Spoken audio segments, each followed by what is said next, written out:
Two, one. Hey, John O'Hara. Welcome back, my man. How are you doing? I'm doing very well, Peter. It's good to see you. Obviously, we go back a long way, so good to see you after all these years. It's unbelievable, man. Honest to God, it's so cool to have this. Like,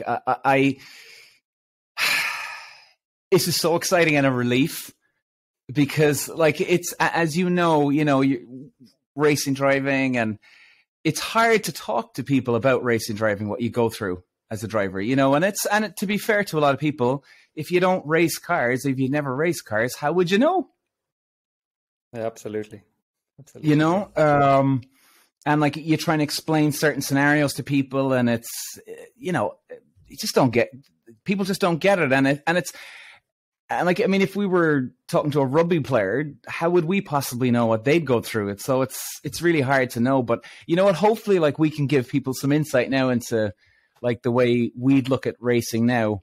Even the way Netflix's The Drive to Survive program, it's so popular. It's unbelievable. Like we were just saying, remember, just before we went live, like 20 years ago when I was racing, I remember when you'd walk along the street and, some random people would know, oh, that's that racing guy or whatever. But no one would ever ask you, oh, all right, so what's that like? No one would give a shit. Like, but now all of a sudden, Drive to Survive, and people are like, oh yeah, you're the racing driver, right? Is that right? Yeah. You're like, whoa. Do you get that too? Well, I do, to be honest, and the Drive to Survive effect has been huge for the growth of F1 in general, and you can see that the perceived value of F1 has exploded over the last 4 or 5 years. We thought Bernie was a smart man, selling out when he did, but Liberty, obviously the really smart ones, because they've probably doubled or tripled the value of their investment in a short period of time, and obviously very smart individuals running the show now. And do you think that's down to, is it Chase, the new guy? Do you think that's down to him? Or do you think it's down because Drive to Survive has just launched this thing onto the fucking moon? I can't hear you, Peter. You're can you hear me okay? Yeah. You're right. Yeah, so, better now. Sorry, John. So like, do you think that the way we've got we've got the new owners now, Chase, the American guy, but yet, like, do you think that it's much better now because of Drive to Survive, or do you think they've just managed it better, or is it a combination of both? What do you think?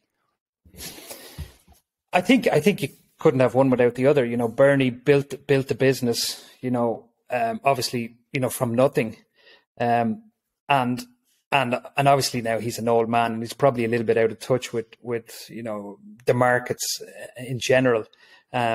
So I don't think he was ever the man to bring it to this level, possibly because he was, old and out of touch with, a younger generation. So it was probably, at exactly the right time when Liberty, took it over.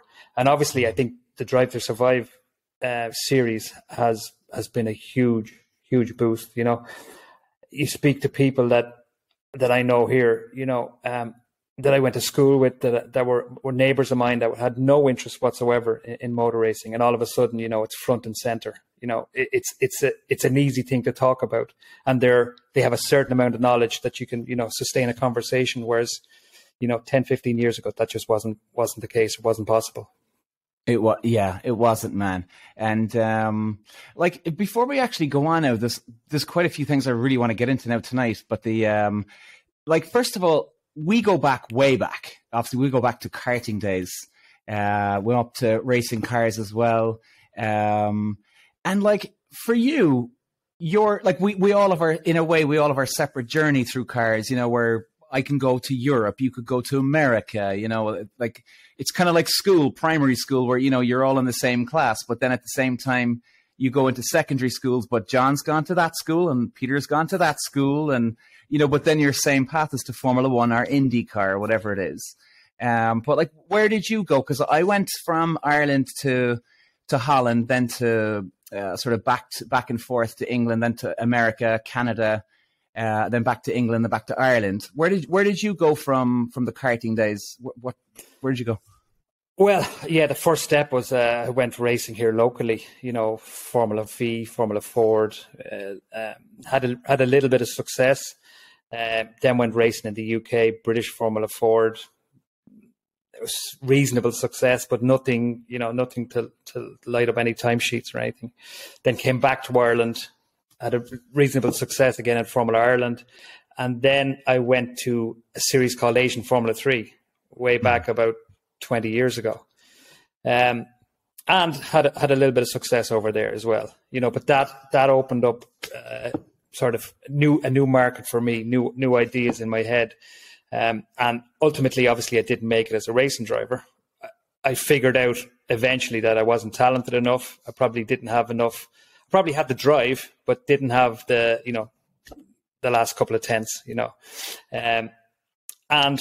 But it gave me new opportunities and business opportunities. And at that point, Asia was, a new market, and motor racing was developing over there. So I was able to start a business and did reasonably well over the last 10 or 15 years, running racing cars in the region. Tell us about, is this the Pinnacle Motorsport team? Tell us about Pinnacle. Yeah, Pinnacle is obviously a company I set up with another Irish guy who was based in Asia also, an ex-racing driver, also a little bit younger than me, Gary Thompson. We set up the company in 2016 to do a series called Formula Masters Asia Series, and then we expanded the business, got involved in running GT cars, LMP3 in Asian Le Mans, and then ultimately again Formula 3 and F4. So COVID put a stop to, or at least slowed down the growth of the business for a number of years. But it's I think in the end the growth curve is going to come back, and I think ultimately we're going to be successful long term. Yeah, and sorry, and this is all in Asia, right? Where you started off this, is it the team? Yeah. So primarily the Far East and the Middle East. Right. Yeah. And because as you know yourself, it's very hard for an Irish driver to break out into Formula One. Like, even though you've got an American owner now with Formula One, as you know, the politics of racing is insane. Even Lance, I remember Lance Stroll was even on a documentary there on YouTube about a month ago. And in fairness to him, he even admitted that it's almost impossible for any driver to break into Formula One. As we know, whether you're Irish or English or American, Canadian. But what is it like for the Asian market? Are they on the lookout for Asian drivers? Or, is it an easier path to get to Formula One or IndyCar for those guys? I think if I'm being very honest, I think it's more difficult than ever at the moment to make it to Formula One. I think there are greater options now in this era to be a professional racing driver, but Formula One is very tough because of the money involved. Not obviously not just in F1, but the steps along the way, and because everything has become so professional. For even like European karting now, the level of teams, the level of drivers, the level of preparation is huge.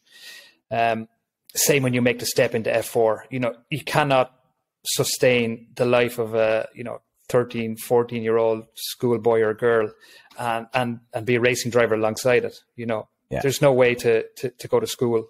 You need to be, homeschooled. You need tutors. A lot of the kids now have personal coaches, personal trainers, driver coaches, even at sort of 15, 16 years old. Because the level is just so high, and that's not just of drivers, it's of teams, it's of everyone is just so much better prepared. 10 years ago, you could go in, to a season with probably 10 or 15 days testing and be reasonably, confident and not embarrass yourself. Those days are gone now. Kids are preparing a year in advance before their first race. But saying that, I think there are far more opportunities now to be a professional racing driver. So, sometimes you have to turn your attention away from the single-seater route earlier, and go, touring cars, GT, prototypes, Le Mans, in the US, the IMSA series. So in that regard, there are a lot more professional drivers around, getting paid. But F1 is tough, unless you're like super, super talented, like these once in a generation talents, like Hamilton was, like probably Leclerc, Verstappen, these guys, Well, do you really think that they got there because of the talents? In Verstappen's case, I would think absolutely yes. Now, his dad obviously helped because his dad knew the ropes. His dad had a lot of connections. But the kid was just super, super talented from day one. In karting, he won everything. And then to make the step from F3, 1 year of F3 and then straight into F1, he was ready. He was mature as a 17-year-old. He was ready. Yeah, see, that's interesting. Yeah, but I don't know if I don't know if I'd have to agree on that one with you. Like, I know that obviously you've got to be able to drive a car quick. Of course you have to. Of course you do. I just think like a lot of it is politics. Even like when we were racing properly, there was a lot of politics there. And, even for like an Irish driver to get anywhere, like we realized there was no way for me now to get to Formula One. We realized that quite soon. It was like, okay, you know what? This ain't going to happen.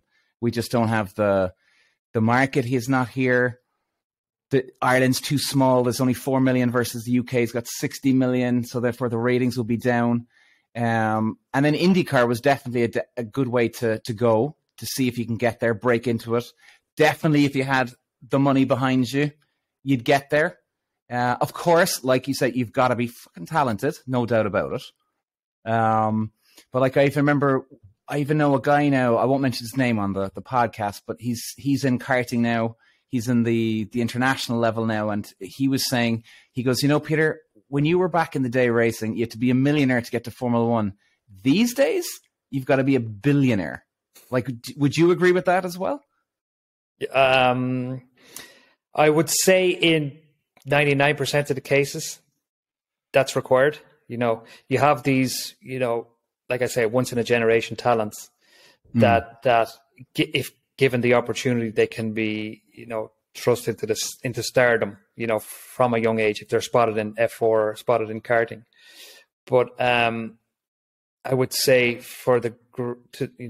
I would say in most cases, the money is crucial or very important, It's insane. It's insane. The money's got to be almost as the same level as how good you are in a car, isn't it? It's even more so. And like speaking of Hamilton, because I've been going on about Hamilton now and some of the other guys. Like for me now, be interesting to see what you think. Like for me, I think the best driver on the grid is Alonso. I think he's clearly got the experience, but I think the way he took on Schumacher back in the day, Schumacher, I think he was on his 5th world championship with Ferrari, and then Alonso took over 2 years in a row with Benetton. But the way he took on Schumacher those 2 years, and Schumacher was untouchable, wasn't it? He was untouchable. And then Benetton came along. Yes, good car, but I just think Alonso's got that extra gear that I don't think the other F1 drivers do, except for Magnussen and maybe Verstappen. What do you think? I would agree that Alonso comes into the that fold as a once in a generation talent, but he's just a wily old guy. He very rarely gets in trouble. He always makes positions on lap one or 90% of the time at least. He always puts the car in the right places. But the guy's 41 now, and you can't fight the clock. He certainly deserves his place in F1, and I would put him in the top 5 of the guys in F1. But I don't think in any way over one lap is he as fast as, Leclerc or Verstappen or probably, definitely Hamilton. Yeah. Or my opinion, at least, Yo, yeah. Listen, geez, it doesn't mean I'm right or I'm wrong. It doesn't mean you're right or wrong. But it's interesting to lash out the. It's great. The I've gone on about I've done about 4 or 5 different episodes now on Formula One itself, and I've been doing my predictions now for the races or the season coming ahead. For me, I've said this, and I've got in trouble for this with people already, that. For me, I knew Hamilton back in the day. He was about, if we were in 6th year in class, he was in 1st year. I mean, he even raced in the Five Nations karting at my dad's track back in the day. What I know of him, and I've seen him in Formula One, I wouldn't even put Lewis Hamilton in the top 100 of all time.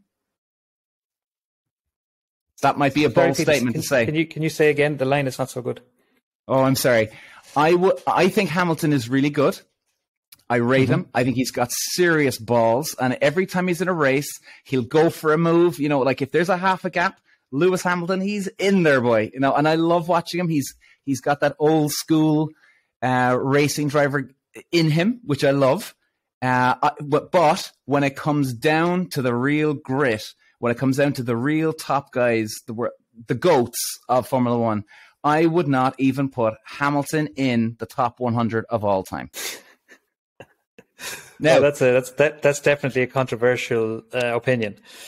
Yeah, I know, and even your smile there, that it's kind of whoa, fair enough. And hear me out, right? Hear me out. I was watching, I did rate Hamilton, but then there was something that I wasn't sure of him. There was just something about him. Now, there was 2 things that really stuck out for me in Netflix Drive to Survive, funnily enough. It was Drive to Survive that actually stood this out. And watching the last race of the 2020 season when Russell took over in the car. So the first part was, I think it's Drive to Survive Season 2, that Mercedes had their, I think it's a 150-year anniversary, 100-year anniversary, and they dressed up in Hockenheim, and they're dressed up in the old, all the glad rags and 1950 clothes and all this. So if anybody isn't just listening into this, so they're dressed up and they have a nightmare weekend. And Hamilton is leading the championship. Bottas is, right behind him, keeping the pressure on.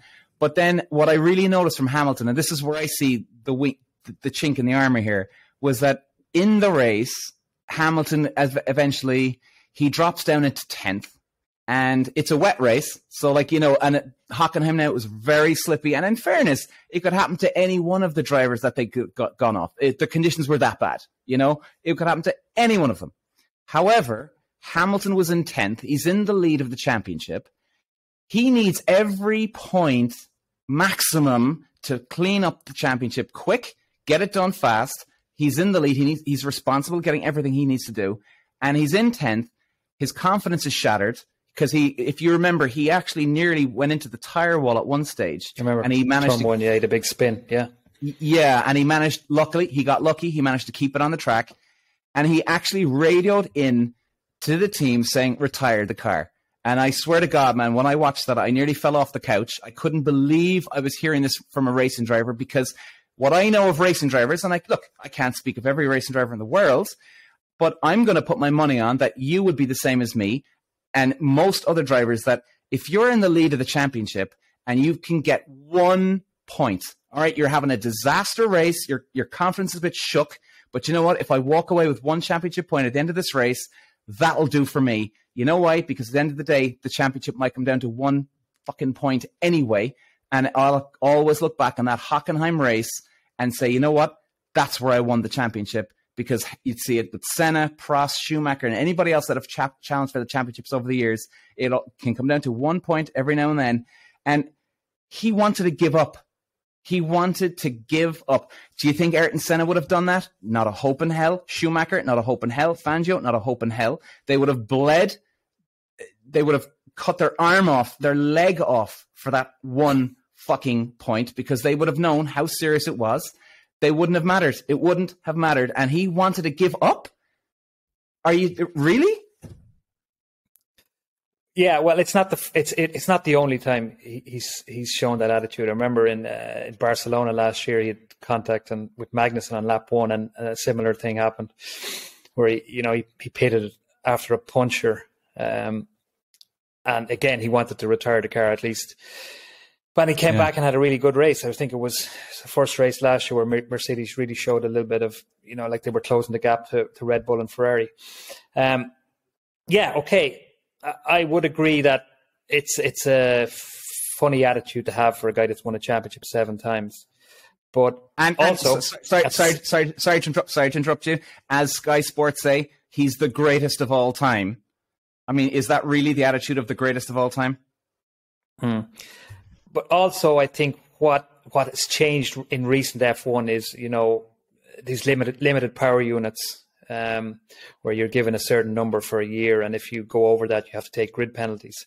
So, okay, on the one hand, you can say it's not the attitude of a world champion, or it's not the attitude of the greatest of all time, but it highlights another, maybe something that can be seen as a positive in his approach. He's thinking about, okay, maybe we can't achieve the result we set out to achieve today, but let's save our components. So is there a point in a battling on where something you can achieve is maybe not the maximum? So okay, I can't remember where he finished in Hockenheim, but in Barcelona last year, I think he came through to finish 5th, which was very valuable points for him and the team. I can't remember where he finished in Hockenheim on that occasion, but I think he did score points as well.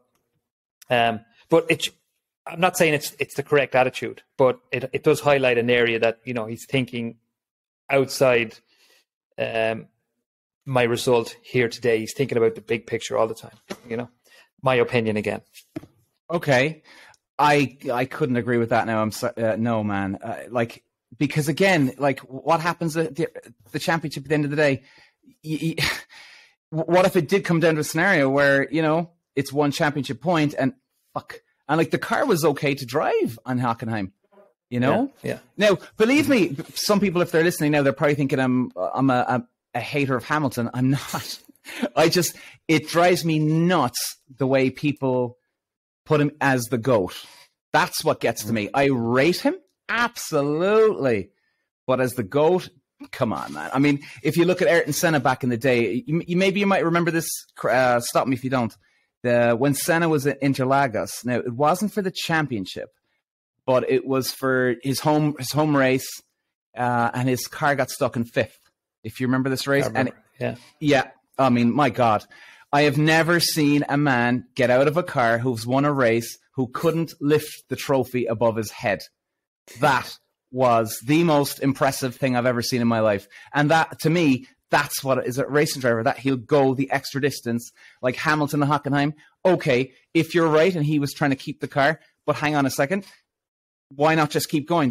He obviously felt the car was okay. He just wanted to retire. Now, I would have kept going. I think you probably would have kept going. Maybe I'm wrong. I think anybody else would have kept going.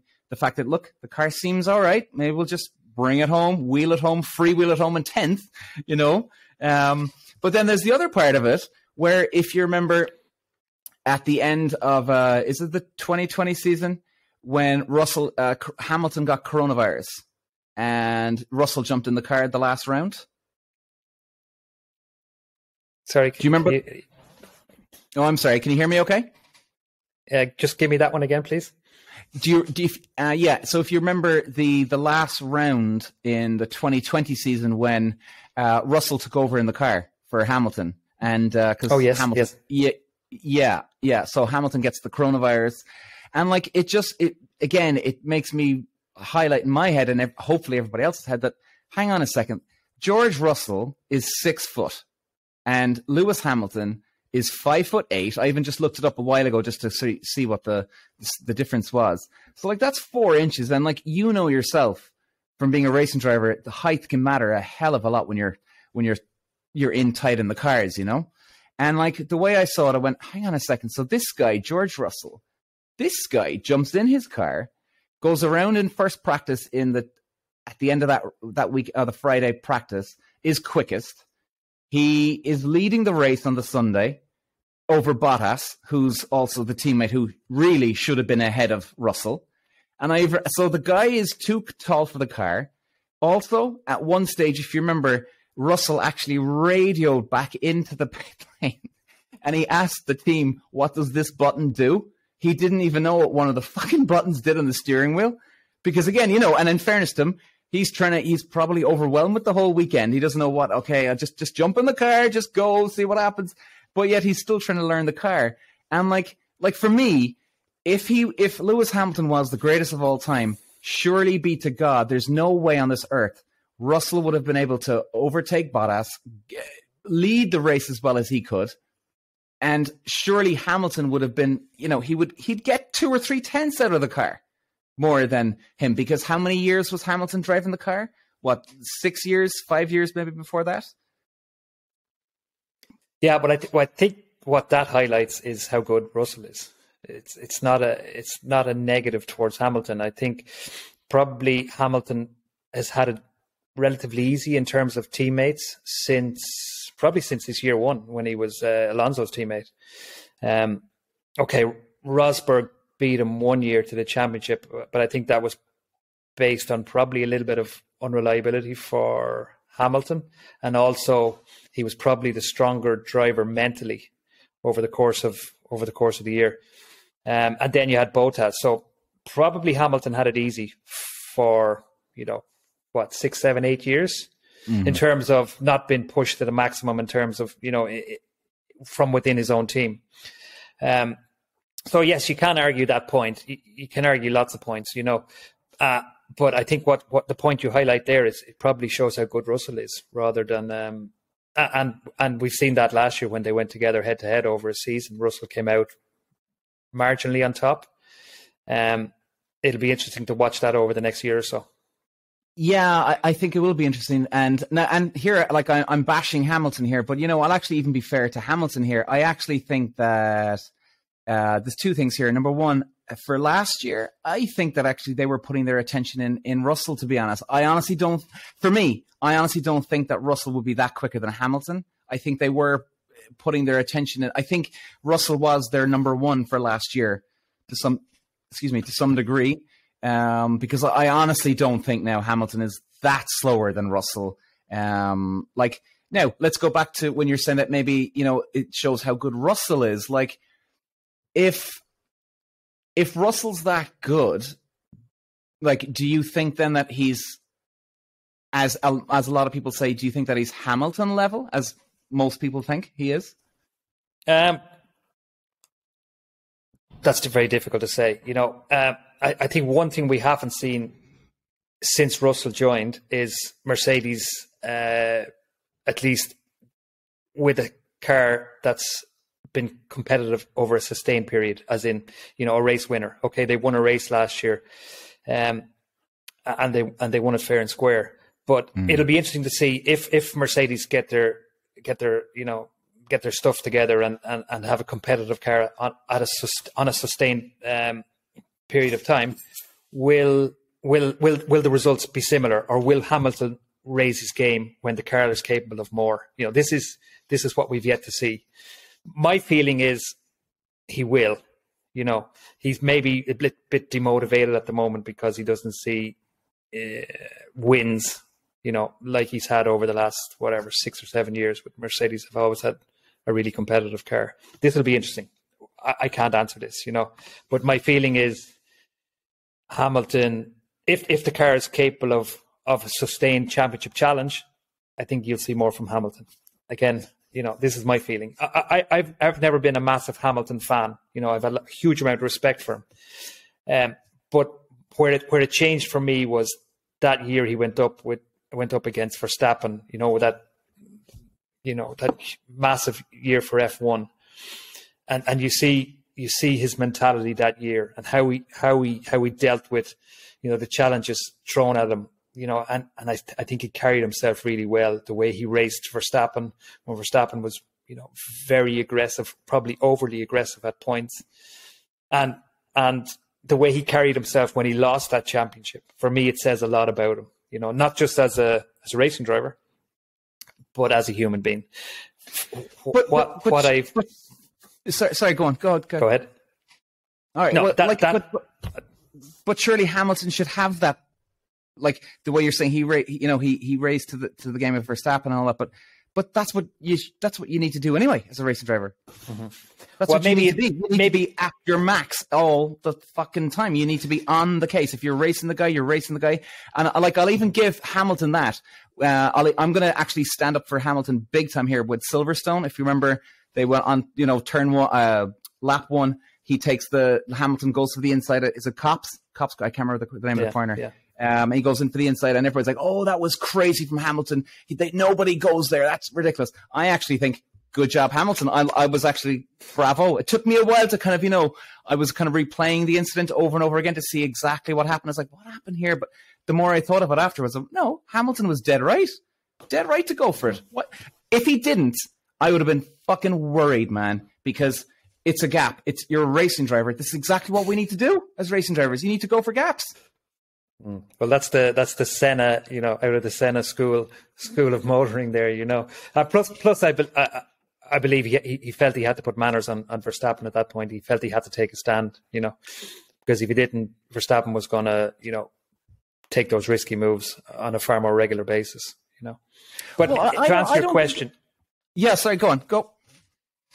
In my opinion, to answer your question, you say for Verstappen or Hamilton, raised his game that year. Maybe he raised his game because he had to. Maybe we didn't see it previous to that because he didn't need to push. Because probably he had Vettel in a Ferrari that wasn't quite there. You had his teammate that was certainly a step down. So in that regard, then there are questions to answer over whether he is the greatest of all time. I would have questions about that as well. But to sustain what he's done, at that level over the years he has, I would put him. I wouldn't say he's the greatest of all time, and I would put Alonso in a similar category. Like I think Alonso has some crazy statistic where if he scored 7 or 8 more points, he would have 3 more world championships. So, and that probably a couple of them would have been to. No, maybe they would have been to. He would have taken them off Hamilton. So. I think it's very, very difficult. It's modern Formula One. It's what ifs. If a particular driver was in a different car, the stats could look very different. But what you can say about Hamilton is he's maximized the chances he's had, and he's turned them into championships. So, well, you would hope he did with the car he had. Like to me, back to that. There's a standard that you got to go to. He's there to win races, to win championships. He did his job. I don't think he did anything special with Mercedes. If Bottas was in the same seat, if Russell, Norris, any of them, they're in the same seat as they're in the number 1 golden Willy Wonka chocolate factory fucking seat, man. They need to be winning the championships. I just don't compare it that way. It is harder and harder, to separate who's really good these days because the cars are getting so advanced, as you know. It's hard to really pinpoint it. But for me, Hockenheim for Hamilton was just, I was actually disappointed in Hamilton because before that, I loved watching him.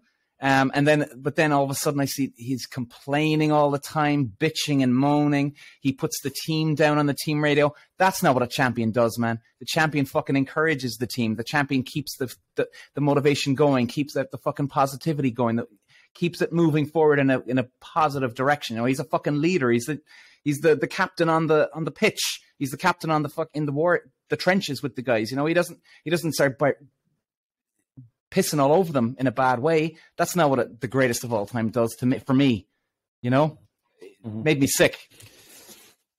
Well, it will be interesting to watch over the next 2-3 years. I think there's a lot of inter-team battles, or at least, and probably battles between drivers and their teams. You're probably 3 or 4 drivers out there that are getting a little bit tired of racing uncompetitive or unreliable cars. And I would put Leclerc in that regard. I would put Lando Norris in that regard as well. I think he's another super talented driver. Who? So I think those are the big question marks. You know, will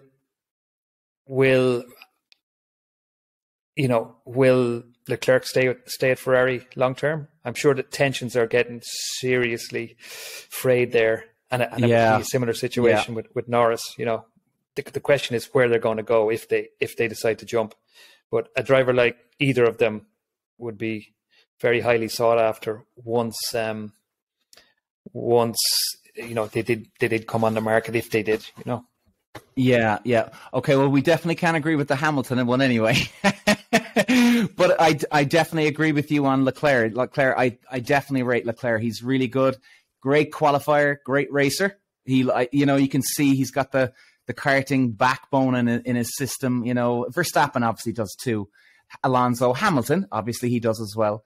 And like, I think you just touched on something there with Leclerc. Like, tensions are high, man, in Ferrari, aren't they? Like, I don't feel comfortable for Leclerc right now, the way things are happening, where, you know, even where was it last year at the race they were, when something happened with the car, and refresh my memory now, but something happened with the car, and the team owner, Matteo Bonatto, can't remember his name exactly, Bonatto, and he was pointing the finger at him, you know, he was like putting him in his place, even though the team were wrong to do something. What's happening here? And I don't know what happened there. That was so bizarre, but that's kind of Ferrari, isn't it? That they put the blame back on the driver. They get sick of the driver. Like, do you think that's what's going on here? They're just like, all of a sudden they get enough. They want to blame everything on the driver, pass the bucket on to him, and get rid of him and get somebody else in. Do you think that's what's going on here? I think there's certainly huge problems at Ferrari. You know, obviously, you know, they can build a fast racing car, you know, as we've seen last year, but whether they can sustain the development over a season is, you know, questionable, as we've seen last year. You know, they have a world-class driver in Leclerc, and I think they're going to do. I think if he jumps, or I don't think he'll be pushed. I think if he leaves, it'll be because of, you know, he made the decision. This is not working out for me. I think the fact that Fred Vasseur is there now is playing to Leclerc's advantage, at least, because they have a history, and Fred needs to be given time to at least evaluate what needs to be changed at Ferrari, you know, and there's certainly changes required. So I'm sure that will give Leclerc a little bit more patience, but he'll definitely want to see some improvements, you know, before the end of this season, you know. Yeah, and how are Ferrari getting this so wrong? The amount of mistakes they made last year, they're just not with it, are they? I mean, okay, that's last year. Different team boss now, fair enough. But Jesus, I mean, and is this going to happen again this year? I mean, is the reliability getting worse? Again, here we go, Leclerc out of the race again. I mean, I think Ferrari, interested to see what you think of this. I think Ferrari, for them to win the championship, they don't have to get quicker. They just have to stop the mistakes. I think that was definitely the case last year, especially in the early part of the year, especially when it comes to strategy, you know, because they threw away so many points, you know, with bad calls. And it seemed to always be more so on Leclerc's side, you know. Sainz seemed to be second-guessing the team and almost calling the strategy from the car, whereas Leclerc, whether he's not capable of doing that or he's trusting the team. But I think this year, well, we haven't seen any strategy problems yet, but we've seen unreliability already at the first event. And I'm hearing, I just heard today that he may have to take a grid penalty in Saudi with event 2. You know, because of they may use a third electrical component, and you're only allowed 2 for a season. So And that, in theory, is a track that should suit them, with the high top speeds. So if you see a penalty already at event 2, it highlights, issues. Yeah, that's definitely issues, man. Yeah. And actually, now that we're on to Jeddah, Jeddah this weekend, I mean, I think, interested to see what you think now as well. I would think that my prediction would be Leclerc will have the advantage. He's got the engine speed. The grip isn't as great, but it's still good. He's got a good balance in the car, and I think they could get pole. But I think Verstappen's game, Red Bull, I think their consistency, the marathon instead of the one quick lap, I think they'd end up winning. Kind of like last year, like the way, Verstappen or Leclerc had a bit of an edge in qualifying, but then when it came to the race, it just went to crap. Well, I think going into this weekend, Ferrari are certainly, let's say, they're favourites to have pole position, at least at this stage. But you've seen the Red Bull race pace, and they just select another gear on Sunday, and the car is so easy on the tires. So I don't see anyone other than Verstappen being a favourite for this weekend. It'll be interesting to see if Alonso can, or Aston in general, can sustain their pace from Bahrain, and hopefully that wasn't a one-off. Just on circuit. The circuit suited their car. Hopefully that can be sustained over the season. Again, and then Mercedes as well. Can they close the gap? I'm hoping we can have a good race in Saudi, and it's not just a Verstappen or Red Bull whitewash. Yeah. I think I'm like you now. I really hope it's not just a one-off race for Aston Martin, man. I think, Alonso, they look good, man. I think that they've got a good balance in the car, front and back, with the mechanical aerodynamic grip. I think everything looks just fucking tight, man. I think, and I hope it keeps going. Jeddah, it's a different type of circuit. It's slow. It's quick. I mean, okay, not slow as such. You've got maybe, 3 or 4 corners. So you go into the first corner, you got the left, right. That's a bit tight. You've got the hairpin out the back, which is not really, that's quite a quick bend. Third or fourth gear? The left-hander isn't halfway around. Yeah, I don't know the names of the corners now, forgive me. And really then that's all you've gotten in the last corner. That's quite tight as well. I think, here's to just throw a spanner in the works. I think Mercedes are still going to struggle this year like they did last year. I think they'll close the gap, but they won't get to the top like last year. That's what I'm feeling. Now, at the same time, when they won in Interlagos last year with Russell, anti-clockwise track, will this be the same then for them here? For some reason, I think it comes down to the reason why they won in Brazil is because the anti-clockwise and the camber of the corners, the up downhills, the center balance was was playing into their hands, so to speak, more than anybody else. What do you make of that? I tend to agree with your assessment of, they're going to close the gap as the year goes on, but and probably be reasonably close at the end of the season. But right now they're nowhere near challenging for a win. I think a good day for them right now is a podium. And there's, again, they don't have the same issues that Ferrari have, but, I think their designer and whoever comes up with the concept of a car is probably, I would imagine, feeling a lot of pressure right now, because they seem to have stuck with the concept from last year's car, and clearly, at least in Bahrain, it's not the way to go.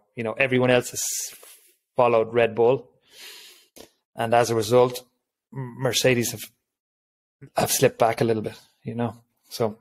It'll be interesting. And just as you're a team boss, right?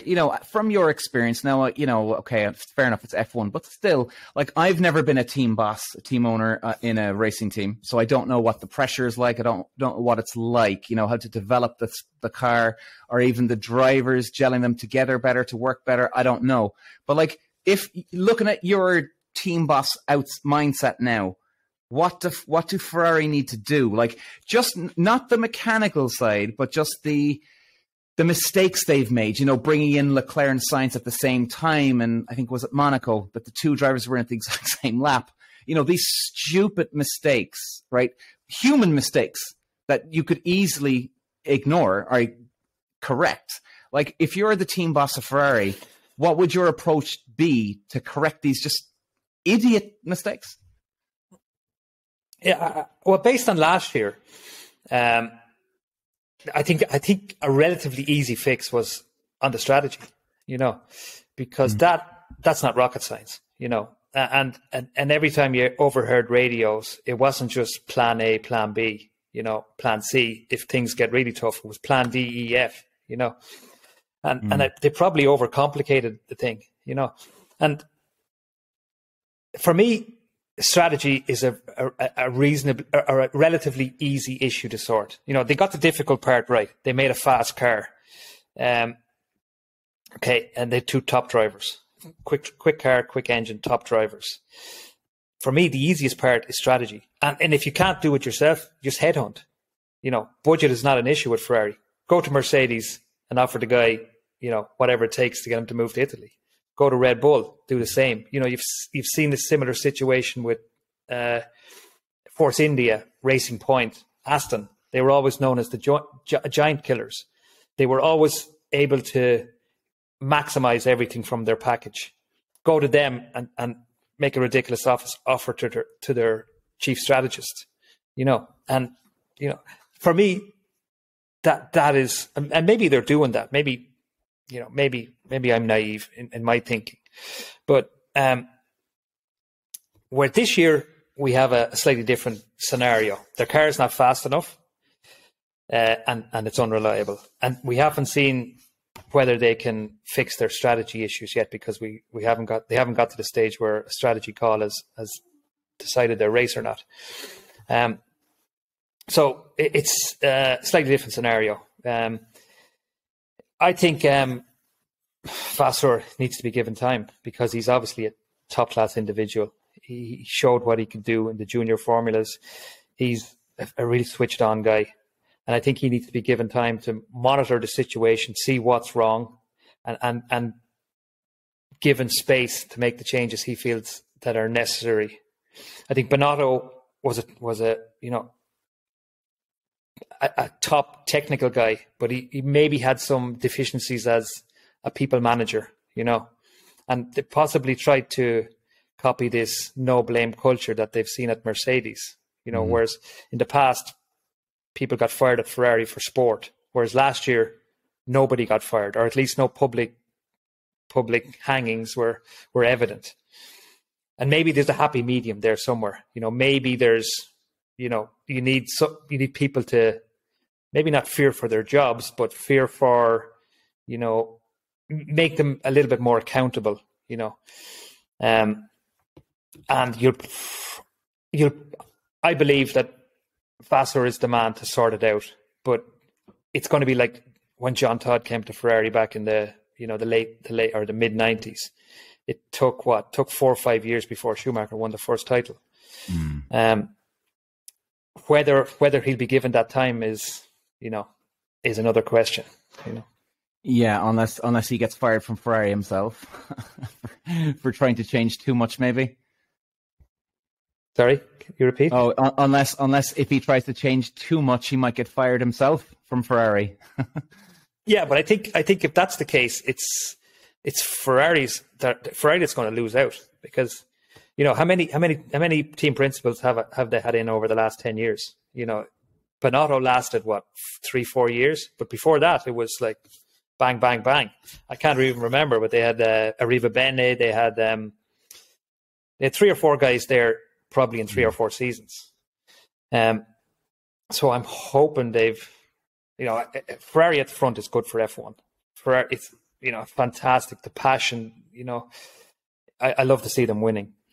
And it's almost criminal how they underperform year after year after year. In the last probably 5 or 6 years, we've seen them get or almost get there on a number of occasions, which makes it all the more painful. And you still see that, Raikkonen was their last world champion 15 years ago. Is it 15 years now, is it? Jesus. 2007, I think. So it's 16 seasons now. And based on Wow. where they're at right now, it's going to be at least 2-3 years before they're in a position to realistically fight for those, the championship challenge again. Jesus, that's 15 years. That's unbelievable. That is unbelievable. Time flies. We're getting old, Absolutely. We are getting old, man. Yeah, Jesus. And like if you're, okay, let's keep your team owner hat now. You're still in F1. Like, what would you be trying to chase down Adrian Newey? Like, would he be at the top of your list? Guys, we need this guy on board now. Or is it more I'm looking after the fuck ups of the team first? What are you doing? Well, I think you've got to. I think as a team principal, you can't just focus on any particular area. You have to have the umbrella view and see the weaknesses everywhere. And I think if speaking about Adrian Newey, I think if he was going to go to Ferrari, he would have went 10, 15 years ago. He's been the figurehead. Or he's seen to be the top guy in F1 for 25 years now. Oh, and consistently been responsible or been involved in the best cars on the grid. And I think Red Bull have him so well looked after that he's not going to look elsewhere. But you've seen that Aston headhunted his deputy, Dan Fallows, who was Newey's deputy, whatever, with Red Bull 2-3 years ago, and you can see the difference that's made. Now, whether it's a coincidence or whether it's a team maximizing their car, or whether it's the difference one individual makes, I don't know. But I don't think one individual can. I don't think it's like it was 10 years ago, 15 years ago, where one individual can come and transform your race. I think what Newey's done is at Red Bull, he's developed a group that there's massive trust there, massive confidence in each other, and it's no one individual that's responsible or it's the structure that they've put in place that develops, winning cars year on year. I think even when they had the Renault engine, going up against the Mercedes, and the Renault was a significant, at least less powerful engine, Red Bull were still making top-notch cars, and it probably wasn't in the limelight as much because of the deficiency of the engine. So to answer your question, I think Ferrari need to focus on all areas. And they need to probably look at Mercedes, Red Bull, and develop their structure more so than headhunting one individual. Right. Well, yeah, I'd have to disagree with you on that one. I think Adrian Newey, I agree with you in terms of you need your structure and your whole thing works like fucking clockwork, right? That everybody needs to work together and they all know their positions and everything. But for me, again, it's just my opinion, I think that Adrian Newey is the key. He's the key to the chocolate factory for Red Bull, I think. And obviously that you need resources and I think like the way I look at that car and the way you watch the onboard now, I always try and pay attention, because for me it always broke down when I was driving, whether it was Formula Ford, karting, or Formula 2000 or Formula 3, whatever it was. Every time I used to look at the driving style of the car, I used to go, okay, when I went to Formula, I remember going to Formula 2000 in America, and I say, right, what's the driving style of the car? They're like, what do you mean? I'm like, all right, well, so if I'm braking in a straight line, am I turning in and waiting until I get to the apex? Is that technically the thing? Or am I turning in and powering on through as I'm turning and they're, oh, right, what's number 2? Okay, done. Whereas I think, and they kind of broke it down nice and simple that way, because driving should be simple. As driving should be as simple as possible. It's not complicated you know what I mean? It should be kept simple. Whereas it kind of looks like that car, Red Bull car, is just, it almost looks like it's a self-generating car that produces grip the more you drive it on through the bend. So like the Formula 2000s I had now in America, if you turned in, like you brake in a straight line, if you turned in without the throttle on, you just understeer off the track. Whereas you had to turn in with the power on and just nurse it through and sort of just feed it on through. And it would generate more grip as you went. I mean, it was a weird but amazing feeling driving that car, you know? And it looks like to me that that's the same type with the Red Bull, whereas Ferrari looks like the complete different. It looks like they brake in a straight line. They just carry the speed in. When they get to the apex, they get on the power. You know, the basic kind of driving style. Did you pick up on anything like that yourself? Not so much, to be honest.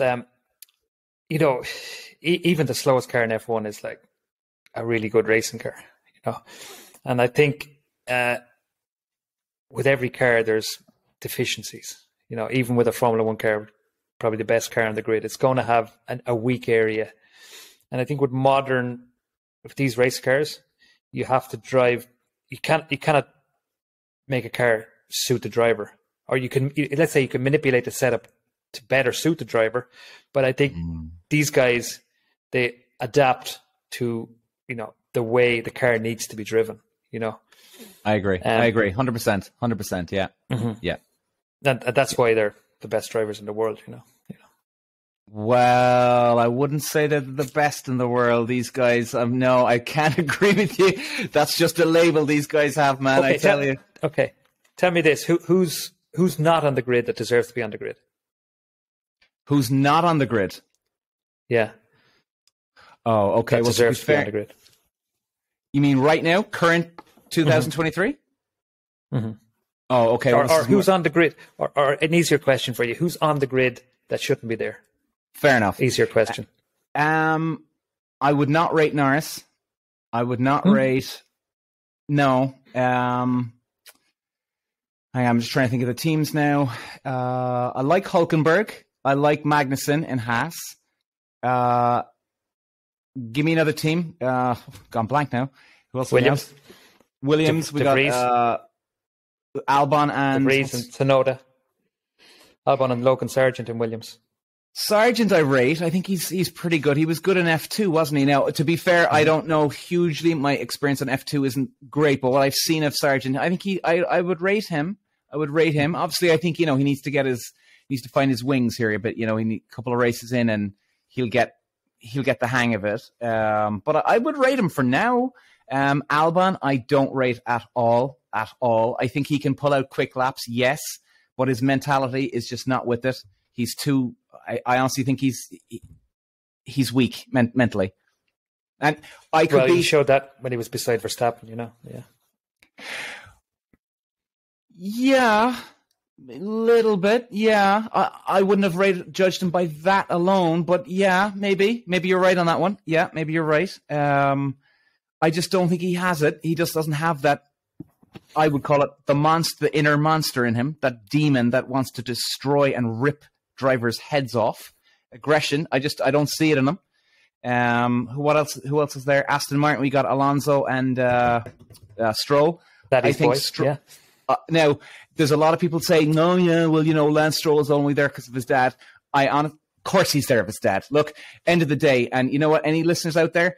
If my dad was a billionaire and if I was a race driver, and you know, John, you'd be the exact same. If your dad was a billionaire and we could have got to Formula One with Dad bringing us to Formula One, we would have absolutely said, yes, thank you, Dad.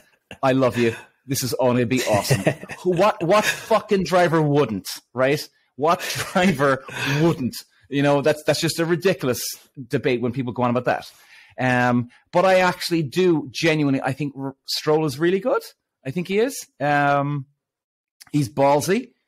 I think he's got good mental strength.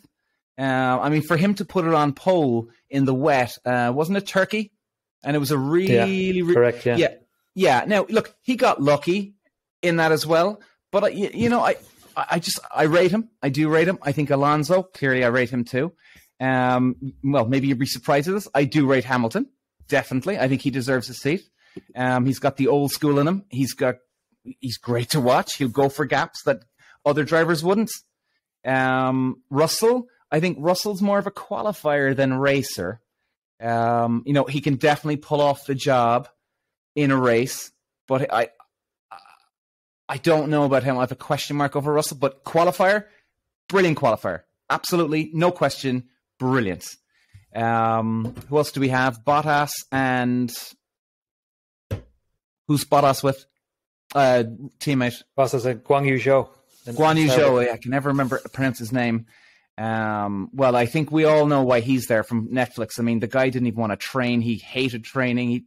He barely wants to be there. It looks like what you see from Drive to Survive. Like, I mean, it was weird. But I mean, I think he can be quick enough every now and then. Bottas, I think he's a real good qualifier. And some of the laps he did, in fairness, when he was with Hamilton and Mercedes, were frightening quick. Frightening. Some of the laps he did. But as a racer, Bottas, I wouldn't put him up there with us as a racer. Verstappen and Perez. Verstappen, yeah, I rate, no doubt. I think he's good in qualifying, good in racing. He's got the balls. You got Perez. I think Perez is he's like a Barrichello. He's a good number 2. He's quick, yeah, and he'll pull off the race win. If he's in the lead or if he can get a position to take the lead, he'll fucking do it. No two ways about it. He's got good aggression. I just don't. I could do without him in Formula One if I owned Formula One or at the team. I'd put someone else in his place. Definitely, I'd want him to challenge Verstappen more. Even though I think they are looking after Verstappen a bit more than him. He's the number 1 guy. Perez is getting the quote leftovers, so to speak. Well, he knows that, and he's playing the game. So yeah, exactly. He does. He knows that. So yeah, I mean, I think the Zhongguan, I can't remember. I can't pronounce his name. I wouldn't have him in there. Yeah. I wouldn't have him in there. Albon, I wouldn't have in there. Who else do we have? Norris. Tsunoda. Probably. Who? Tsunoda, the Japanese guy. Tsunoda. No, I wouldn't have him in there either. Bottas, I could do without.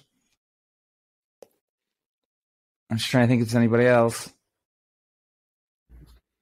That's about it for now. Russell, I would.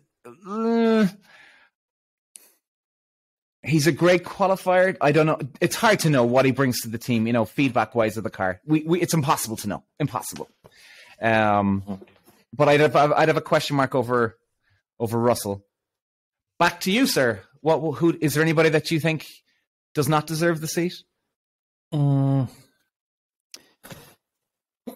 Yeah, I would have similar reservations over Albon. I would have. I would question why De Vries is there. I think he's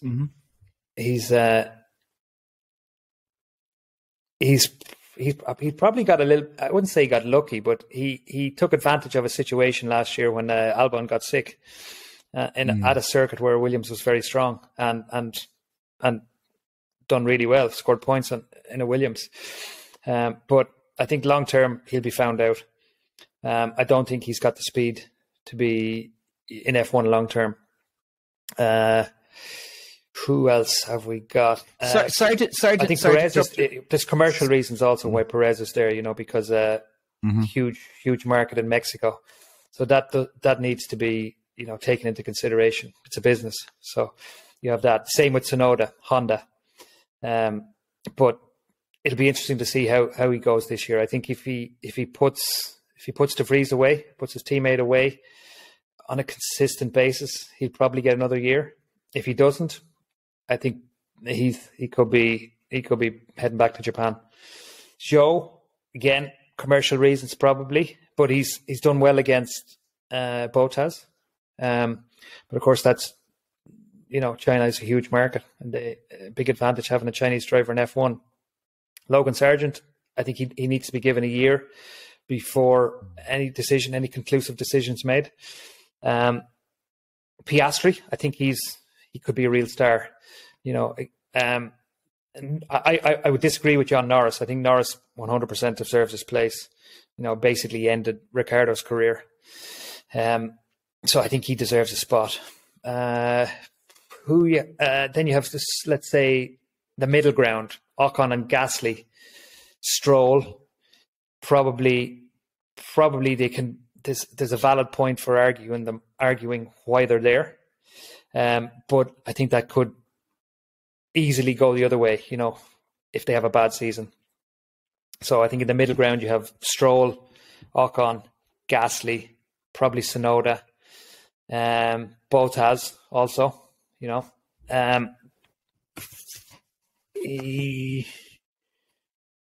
Yeah, but then the next question is who do you promote? You know, I think Theo Pourchaire in F2 he deserves to be in F1, you know. But after that, who's the standouts? Who's standing on the fringes, ready to do a job worthy of F1? You know, I think that's probably more the issue.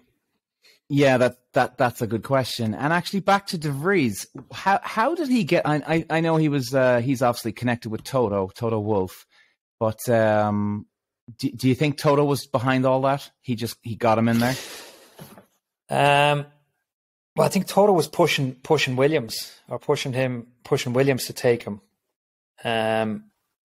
But for whatever reason, that didn't happen. And then obviously he's Dutch. He's mates with Max. So I think Max, obviously, actually I know for sure because I heard it in an interview. Max, like, let's say, made his case to Dr. Marco to get him into AlphaTauri. So, but let's see. You know, time will tell whether he's got a long-term chance in F1. Yeah, and what do you think of Dragovic? I think he's. I would rate him. What do you? Now I haven't seen much of him, but he looks good. What do you think? Yeah, F2 champion. He definitely deserves a chance. You know, but there are question marks because he was a third-year driver in F2. So, you know, he struggled initially. Or let's say he showed flashes in his first and second year of F2, but it wasn't sustained. It wasn't consistent over the season. Definitely a talented driver, but again, I don't see him, you know, at the level of these once-in-a-generation talents like Leclerc's, like the Hamiltons, like the Verstappens, like the Alonsos, you know. But F2 champion, he deserves a shot, you know. I was almost a little bit disappointed that he didn't get his shot in Bahrain when Stroll came back from his injury. Yeah, it would have been nice to see how we do in a very competitive Aston. Yeah, that was disappointing. I have to say, I was looking forward to seeing that actually. Yeah. Anyway. And so rolling on not this weekend. Is it this weekend? It is. Sorry, what day are we today? Monday, yeah. Mm-hmm. This weekend, Jeddah Grand Prix. What are your predictions? Who's going to get on pole? Well, I don't see anyone beating Verstappen in qualifying or the race. I hope I'm wrong. I'm hoping it's going to be a competitive quali and race. But my head tells me Verstappen's going to dominate the year, you know, not just this weekend. So, but I hope. And the race, Verstappen also. You know, I can't see anyone. I can't see anyone beating a Red Bull over a race distance in the foreseeable future. At least I'm hoping they screw up something. I'm hoping maybe they have a dodgy pit stop and they make a race of it. I'm hoping Alonso can be fighting for the podium again. I hope that's the case. You know, I'd like to see Leclerc have a good shot and have a clean weekend to show where the Ferrari's really at. But my head would tell me give the trophy to Verstappen already. Yeah, it's looking that way, isn't it? Oh, he just got that sneaky feeling. All right, and like I'm wondering, you see. Like the Bahrain obviously suited Alonso's car, definitely. I think it was good because you had the medium speed corners. You know, you go out of let's say you go out of turn 1, it's a tight corner, but then you've got the kink left, right up to turn 4, and then you've got the downhill twisty, was it left, right, left? And I think that really helps. So for mid-speed, we've got Alonso in a good place. Now, Jeddah, I think, will be interesting because you've got more, correct me now if you think I'm wrong on this one, I think we've got higher speed corners in Jeddah, wouldn't we? Yeah, we do, in general, yeah. So I think it's very very little slow speed in Jeddah. It's mostly, well, it's a couple of, you have the hairpin at the end of the lap and probably the first corner, that left right chicane. But after that, it's medium and high speed and a lot of high speed. So I think it's an awesome circuit, an awesome layout, and it'll be a great spectacle to watch Formula One cars around it. So I think we're in for an exciting weekend. I'm sure there's going to be some hairy accidents in quali, when the guys take the fuel out and push 100%. So it's going to be an entertaining weekend, and I think the race for second or third is going to be very exciting. But and I hope it's going to be exciting for the win. But I get the feeling Verstappen is gonna walk it. Yeah, I'll go the other way. I'll go, even though I actually do think you're right on that one. It'll be Verstappen qualifying, Verstappen in the race. If any upset, I'd go with Leclerc getting pole. Leclerc are science, probably Leclerc, but race Verstappen, I'd have to go. Definitely, yeah. I think it's going to be very interesting though this weekend, because we've seen the mid-speed now, as I was saying, but with Aston Martin and Alonso. But this weekend now we'll sort of seal the deal where we'll know more where Alonso's going to be for the rest of the season, because we've got those high-speed corners, mid-speed to high-speed now. So at least we're getting a balance, or checking out the balance the rest of the car, until we get to the likes of, Monaco, really a really slow, twisty place. But I think he looks good and slow, doesn't he? The Aston Martin. Yeah, absolutely. I think looking at the data from Bahrain, the Aston was mid-corner was, I think, the quickest car in almost every mid-corner in every corner. I think the Ferrari was quicker on the straights, and Red Bull had some advantages in the medium speed. But yeah, we'll definitely have a better idea of the general order after Saudi, because you had 3 days testing in Bahrain and then a race at the same circuit. So we've seen it last year with McLaren. They struggled in Bahrain, and then their car was automatically better when they left Bahrain. So we'll definitely have a better idea of the general order after Saudi. I'm hoping the Aston can be strong all year. I'm hoping Ferrari close the gap. I'm hoping Mercedes close the gap.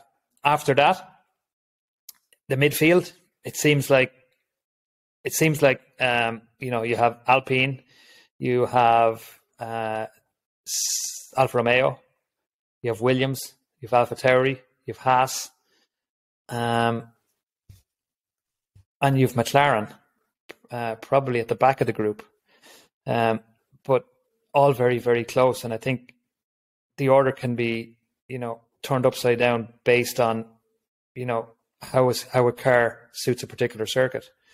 So I think in general we're in for an exciting year. Yeah, and actually, now that you mention Haas, what do you make of Haas? And what I've sort of seen a bit of a pattern with them is they always perform well at the first round. They'd always come in 5th or 6th, and all of a sudden it just goes to shit. Well, it's probably the ability to I think it's basically a Ferrari B team. They get a lot of help from Ferrari, in terms of, obviously the Ferrari engine, but I think they use Ferrari components, gearboxes, and then they're using the Dallara wind tunnel, which obviously is Italy. So, and I'd say in previous seasons it was the ability to develop the car, which was probably budget related, because they've always been at the sort of poor relation in terms of budget. But now, at least Gunter is saying that they're at the budget cap, so they basically have as much money as they can spend without going over the budget cap. So it'll be interesting to see if they can, change the habits we've seen over the last number of years and develop the car throughout the year. But that's going to be interesting for a lot of people.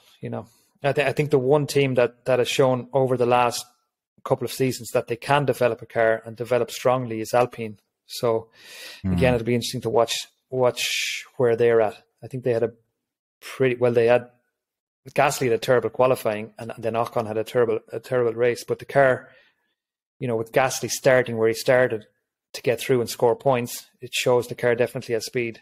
And as well as that, also with the Haas, Hulkenberg put in a mighty performance to qualify in the top 10, but made a bad start and got a bit elbowed out and lost position. He may have had a little bit of damage as well, which hurt his race. So I wouldn't be ruling Haas out as well.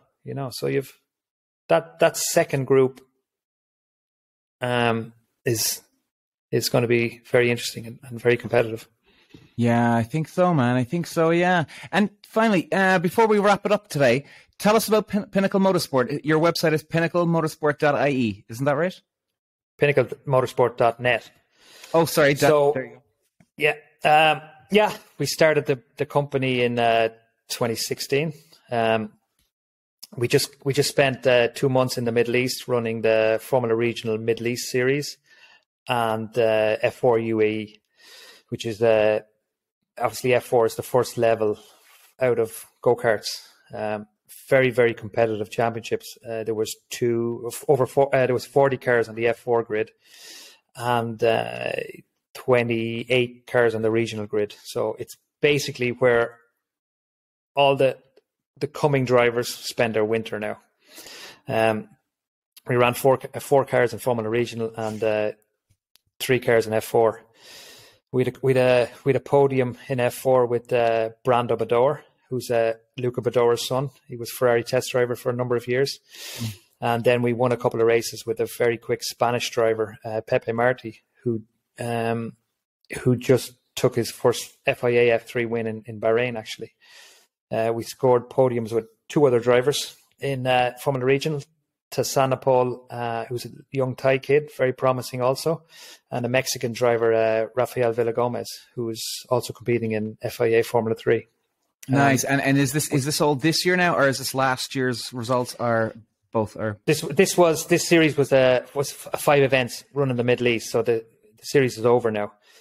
All the equipment is getting shipped back to Europe now, and we'll start testing and doing our preparation in preparation for the next series. Our next event will be, we'll obviously do a lot of testing during the summer in Europe, but our next race event will be the Macau Grand Prix in November. Oh, nice. In the Far East. Nice. Yeah, okay, yeah. Because I was wondering there because, well, back in my day, it was, from the racing season was March up to September, October maybe, but so you're obviously on a different clock over in Asia. Well, there's no off season anymore. All the kids that are racing in Europe, they go to the warmer climate during the European winter. So that's why the grids are so competitive and so busy because we've no off season. So all the European drivers and the European teams go to the Middle East. We're actually probably a bit of an outlier that we're not racing in Europe, but we're looking into doing something in Europe in 2024. So hopefully we can, make our plans concrete over the summer and be racing in Europe next year as well. That's great, man. In the past, we have some of our drivers. We had Pietro Fittipaldi, who actually made 2 F1 starts with Haas. He raced with us in the F3 Asia Series in 2020. Jack Doohan, who's son of Mick Doohan, and who's now the Alpine reserve driver for Formula 1 and is competing in F2 at the moment. He raced with us also. He was Pietro's teammate in 2020. He finished second in the F3 Asia Championship with us. And Liam Lawson, who's a Red Bull reserve. He won races with us in F3 Asia also in 2019. So it's, we're doing okay, and it's nice to work with these young kids, and then you see them progress into the big stuff, a couple of years later. Yeah, and how old are the drivers? F4 drivers, you need to be minimum 15. So the F4 drivers are generally 15, 16, 17. And then the F3 regional drivers are, 16, 17, 18. Really old guy would be 19. So 19. It makes yeah. Gee, and for makes you feel old. People, folks, for those of you who are listening to this, back in my day and John's day, like if you got to Formula One by 23, let's say, you were like that was a pretty good age to get to Formula One, maybe 24, maybe. But like these days, you've got I think what broke the camel's back on this one, because obviously it went from they brought in one young driver and then everybody realized, holy shit, we can bring in young drivers. They can handle this. Like it changed the game. I think, was it Vettel that he was the first of the young generation? Well, yeah, well, Vettel was a young guy. But even Alonso, I think Alonso made his debut, it's a long time ago now, but I think he was 19. But the one to really, really push it home was Verstappen. I think he was 17 when he made his 17 pre-practice debut. I think he was 17 his first season. And then after that, all these kids thought, we need to be racing, and to be honest, in some cases, they're making the jump to cars too young, because obviously different individuals mature at different rates. And some guys should stay in karting that extra year or possibly two, depending on the individual. Because they're just, they make some of them make very immature decisions behind the wheel. And as a result, need more time, need a second or third year in a category. But that all depends on the individual. Some kids are ready to go at 15, and some need a bit more time. Yeah, I think, like you say, it depends. Like you could have a 15-year-old that could be ready to go. And let's do this. Doesn't mean he's the greatest of all time, but he's in a good mental state. But then you got a kid who could be technically better than the other guy. He just needs that one extra year. He's had family problems, maybe, I don't know, but he's just not on that mind frame, isn't it? Really, I think. Do you think it comes down to that as well? What you see with and some cases, the family life, everything can be perfect. It's just individuals mature at different rates, and a lot of cases, it's up to the parents, to make a mature decision based on their for their kid, but a lot of people just think the time is, or the clock is ticking. My son is 16 now, he needs to be driving F4, son or daughter, but a lot of it's based on, back to the Drive to Survive thing, and a huge amount of our business is coming from the popularity of F1, because the knock-on effect is, if your goal is F1 or if your goal is to be a professional, you need to start somewhere. So like I said, there was 40 cars in the Middle East. There could have been easily another 10 cars on the grid if the grid was if the circuit could accommodate them, because the demand was there. So it's a really good place for Formula One, but it's also a really good place, a good time for motor racing. The whole racing business is booming at the moment, and it's not just in terms of F4, F3, F2, F1. Obviously, it has an effect on the GT categories. It has an effect on the Le Mans categories, the prototypes, the sports cars. Racing is, or motor racing worldwide is in a really good place.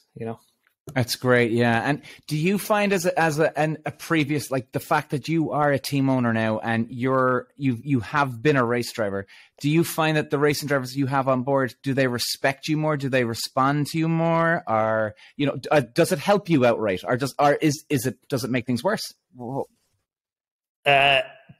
No, they don't respect the guy that's in his 40s, because they just see him as the same age as their dads or their parents.